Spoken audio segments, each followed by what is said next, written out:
Halo semuanya, ke pasar beli udang di tempat Bu Popi. Selamat datang di Ngopi Ngobrol PUBG bareng Sanskuy.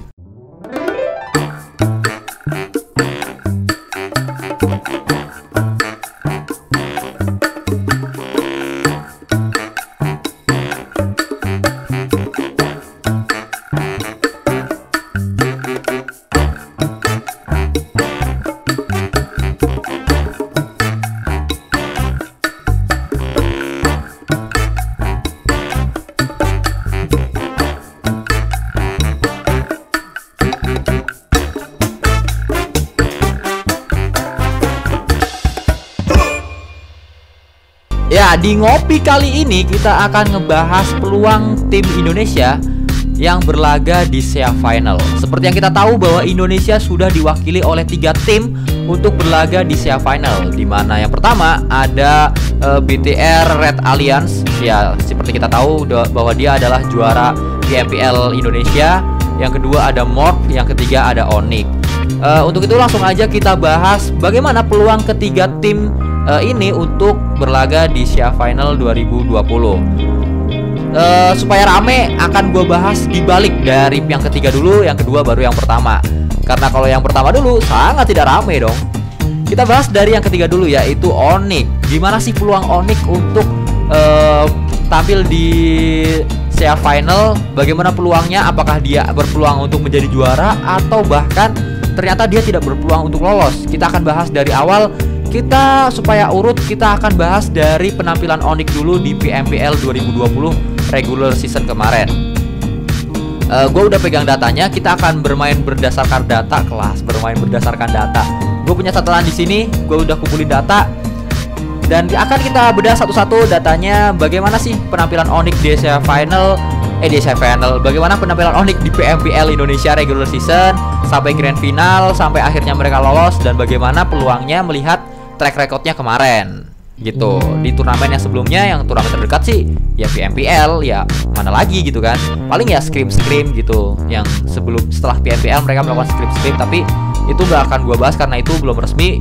Kemungkinan besar di scrim kan bisa mengecoh ya. Ibarat kata kalau scrim itu kan latihan itu kan kita bisa menerapkan strategi yang emang emang bukan strateginya, cuma nyoba-nyoba doang. Nah, tapi kalau strategi pastinya itu kan yang di turnamennya. Makanya gue lihat dari turnamen yang terakhir, yaitu di PMPL regular season dan juga grand final PMPL Indonesia gitu. Kita bahas dulu dari regular seasonnya di minggu pertama. Di minggu pertama sampai terakhir minggu pertama, Onyx menempati posisi 13. Dan dia belum mendapatkan winner chicken dinner di minggu pertama. Dia baru mendapatkan winner chicken dinner di minggu kedua di hari ketiga. Di minggu kedua di hari ketiga. Dan di minggu kedua di minggu kedua akhir Onyx menempati posisi 13. Jadi minggu pertama dia di posisi 13, minggu kedua ini kita ngomongin di minggu pertama di paling akhir ya. Berarti kalau minggu pertama hari terakhirnya dia di posisi 13, terus minggu kedua hari terakhirnya dia posisi 13, minggu ketiga lebih parah lagi. Dia di posisi 17, dia turun. Walaupun dia juga sebenarnya mendapatkan winner chicken dinner di minggu ketiga ini sekali di hari kelima. Berarti di hari terakhirnya minggu ketiga lah ya. Terus lanjut di minggu keempat, minggu penentuan, dimana yang menentukan siapa yang akan lolos. Onyx di minggu keempat akhirnya berada di posisi 15 dan dia berhak lolos. Cuma yang lolos itu kan 16 tim. Dia tuh coba di atasnya The Pillars nomor 15, The Pillars di atasnya 13. Dan ini yang jadi rame. Persaingan antara Onyx The Pillars ini yang jadi rame. Ternyata di awal kan mereka bersaing untuk lolos di nomor 15 dan nomor 16. Nah, di grand finalnya mereka itu bersaing bukan untuk nomor-nomor buncit. Mereka bersaing untuk lolos ke SEA atau enggak. Bayangin, tim yang bersaing di nomor 15 dan 16 yang bisa dikatakan ngos-ngosan lah ya buat lolos ke grand final. Di grand finalnya menggila, malah jadi berebut untuk satu slot ke SEA-nya, lolos ke SEA. Dan akhirnya Onyx ya, seperti yang tadi gue bilang, di minggu keempat dia posisi 15, dia lolos ke grand final. Dan di grand final secara mengejutkan Onyx bisa dikatakan gue tuh sebenarnya nggak notice dari awal Onyx, kayak ya udahlah Onyx ya Onyx. Ya gue tahu Onyx emang punya pengalaman dan punya skillnya juga nggak diragukan lagi. Tapi dari awal gue ngikutin PMPL kayak nggak greget gitu, nggak kelihatan mainnya yang kayak mateng gitu loh. Menurut gue malah yang mainnya mateng dari awal itu kayak RRQ tuh di minggu-minggu awal tuh kayak wah, RRQ sih kayaknya yang bakal lolos sih gitu menurut gue di awal-awal. Terus sampai akhir tengah-tengah gitu gue kayak rada-rada pindah ke Aura gitu, kayaknya kalau nggak RRQ Aura yang bakal lolos. Ternyata dong semakin berjalan banyak yang terjadi. Muncul Red Rocket, muncul The Pillar, terus Onyx juga muncul ke permukaan, sampai akhirnya di grand final Onyx bisa dikatakan rada-rada menggila lah ya, rada-rada barbar. Menurut gua aktor utamanya Nick ya. Banyak yang menjadi soal sih, banyak yang menjadi ini bisa jadi perdebatan. Maksudnya lu bisa beranggapan bukan Nick yang jadi aktor utamanya, tapi Matthew, dimana Matthew sebagai kapten dia bisa ngangkat moralitas tim. Ya terserah lah, lu bisa beranggapan kayak gitu. Tapi menurut gua Nick ini tiba-tiba muncul ke permukaan, tiba-tiba mengagetkan gua gitu dari sudut pandang gua ya. Tiba-tiba Nick yang awalnya dia kayak nggak pernah masuk ke top DMAX atau top Terminator gitu-gitulah. Kayak gua nggak notice ada dia, tiba-tiba kelihatan tuh waktu di grand final. Di solo match, waktu di solo match dia hari pertama jadi kill paling banyak, hari keduanya itu si Jaxi, hari ketiganya gue lupa lagi siapa. Terus akhirnya kalau diakumulasikan Nick itu ada di posisi 2, posisi satunya itu dipegang oleh Boom. Iya, oleh pemain Boom siapa ya? Gue lupa lagi dah. Ya pokoknya pemain Boom yang jadi Terminator solo match yang juara satunya. Terus lanjut lagi masuk ke grand finalnya ya, masuk ke grand final PMPL. Di grand final PMPL hari pertama Onyx itu menempati posisi 12. Di hari kedua dia itu menempati posisi 11 dengan 89 poin. Bedanya jauh banget sama BTR yang di posisi pertama. BTR di posisi pertama itu udah sampai 140-an poin gitu, dan Onyx tuh baru di 89 poin. Bayangin, dia di posisi 11. Tapi di hari ketiga dia berhasil mendapatkan winner chicken dinner yang sangat gila menurut gua, dan ini adalah kunci kenapa Onyx bisa lolos ke semifinal. Dimana dia di hari ketiga round kedua, kalau teman-teman masih ingat, dia bisa mendapatkan winner chicken dinner dengan mendapatkan 19 kills. Bayangin 19 kills. Dengan dia bisa mendapatkan winner chicken dinner yang menurut gua bukan sembarang winner chicken dinner gitu loh. Winner chicken dinner plus killsnya yang banyak. Nah, ini yang jadi menurut gua tumpuan kenapa Onyx bisa lolos ya. Tumpuan poinnya tuh dari di sini, di winner chicken dinner 19 kill tadi. Dan akhirnya dia mendapatkan 173 poin di posisi ketiga, bisa ngebalap The Pillars di posisi keempat dengan 171 poin. Cuma beda 2 poin. Astaga, itu waktu waktu match terakhir tuh deg-degan semuanya ya. Pasti semua merasakan lah ya deg-degannya. Waktu match terakhir itu menentukan siapa yang lolos, siapa yang enggak. Banyak orang memprediksi Red Rocket akan lolos seperti tim cerita dongeng gitu, tiba-tiba ada muncul terus tiba-tiba lolos yang final gitu-gitu. Terus The Pillars juga diprediksi jadi underdog yang akan lolos dan sebagainya, menemani BTR dan Morph, di mana BTR dan Morph ya emang di grand final mereka sangat sangat gak kesentuh ibaratnya nomor 1 nomor 2 itu. Dan BTR bahkan terakhir itu masih ada kemungkinan dibalap cuma sama Morph, sama tim lain udah nggak bisa lagi, cuma Morph yang menjadi penantangnya gitu ibaratnya. Terus kalau ngomongin grand final lagi, Nick lagi-lagi yang tadi gua ngomong, Nick tiba-tiba muncul. Nick jadi Terminator di grand final dengan mengumpulkan 38 kills. Padahal waktu di regular season dia cuma bisa ngumpulin 70 kill. Ya menurut gua 3 hari 38 kill dibanding 4 minggu 70 kills, itu kan jauh ya, maksudnya perbandingannya jauh. Ini cuma 3 hari dia dapat 38 kill, ini 4 minggu dia 70 kills gitu. Terus kalau ngomongin Onyx lagi, kita itu untuk PMPL-nya ya. Jadi Onyx itu statistiknya di PMPL menurut gua itu gini, naik dari awalnya nggak kelihatan, terus mulai tuh chicken di minggu kedua, terus tapi sempet turun di minggu ketiga, terus naik lagi di minggu 4, langsung begini grand final begini ya. Kenapa green screen-nya begitu dong? Aduh, kalau ada yang nanya kenapa green screen-nya begitu, bukan green screen-nya yang jelek, kameranya yang jelek.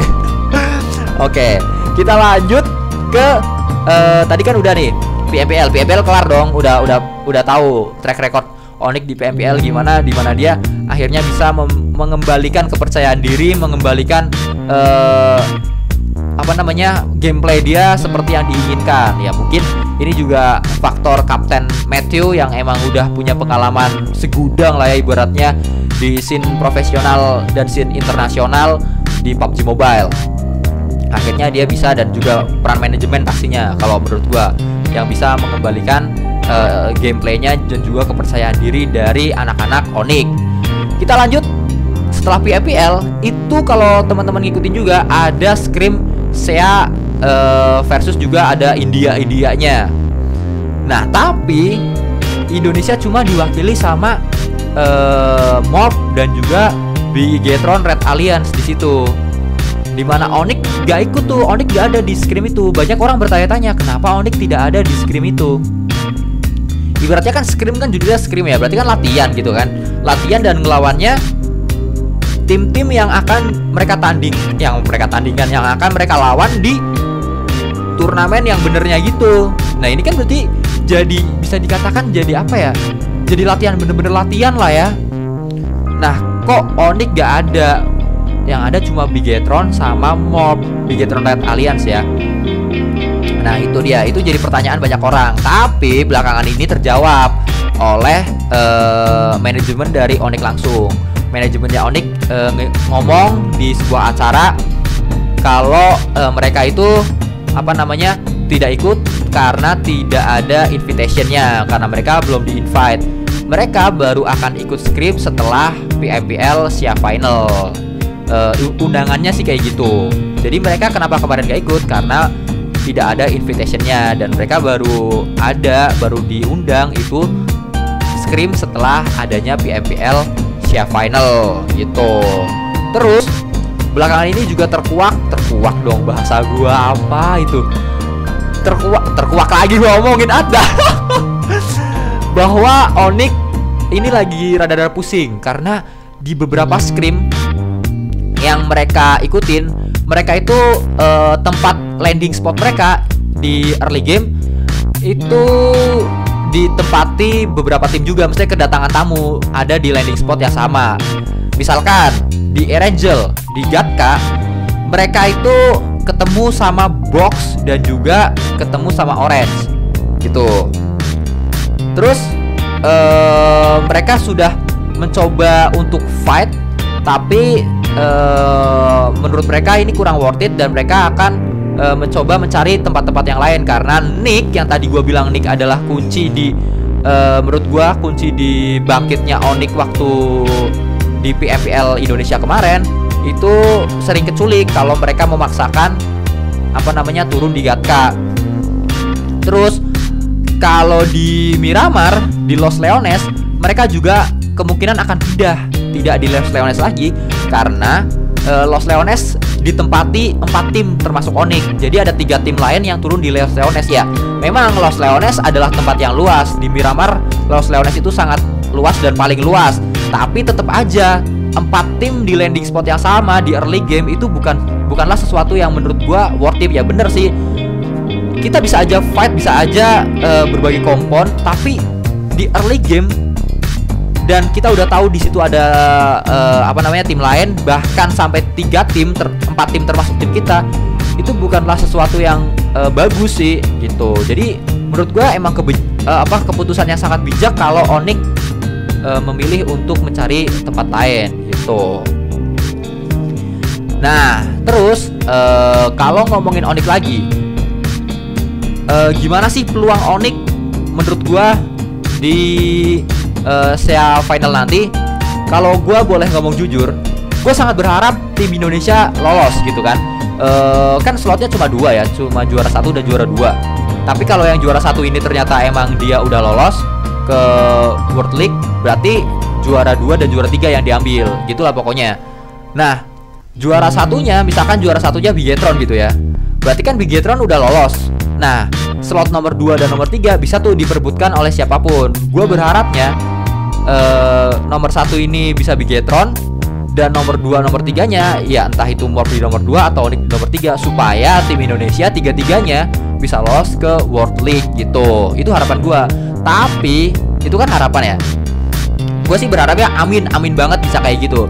Tapi kita kan harus realistis juga kan. Kita harus melihat data juga. Menurut gue, berdasarkan gue melihat data dan berdasarkan kesotoyan gue, karena gue emang sotoy doang di sini, sebenarnya kak tahu mah kagak gitu kan. Menurut gue Onyx mungkin kalau melihat di PMPL kemarin ya bisa dikatakan lambat panas.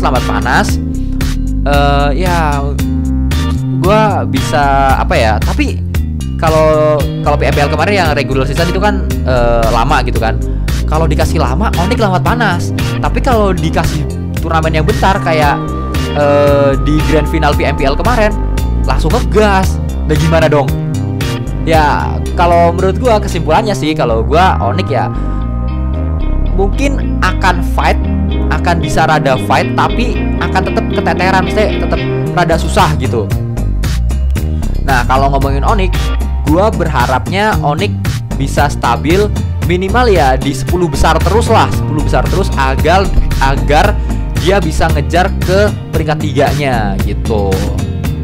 Tapi kalau ngomongin realistis, gue sih ngeliatnya kayaknya Onyx akan di ya 10 besar, tapi 6 sampai 10 lah ya, nggak 1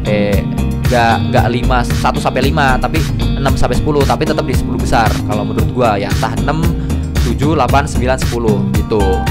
Itu kemungkinan terburuknya sih, tapi gue sangat berharap Onyx bisa nomor 3 lah minimalnya supaya bisa lolos ke World League gitu. Semoga ya kita doakan aja untuk Onyx supaya teman-teman Kapten Matthew, Nick dan teman-teman yang lainnya, Avirlo bisa mempersiapkan diri dengan baik sehingga saat tampil tanggal 1 sampai tanggal 3 besok bisa fight, bener-bener fight, bisa dengan kemampuan yang terbaiknya, bisa dengan gameplay yang emang udah direncanakan. Misalkan harus pindah landing spot, juga pindahnya di landing spot yang emang menyenangkan, emang pas buat mereka, memudahkan mereka untuk rotasi dan memudahkan mereka untuk menjalani game demi gamenya gitu. Pokoknya dukung terus Onyx Indo Pride.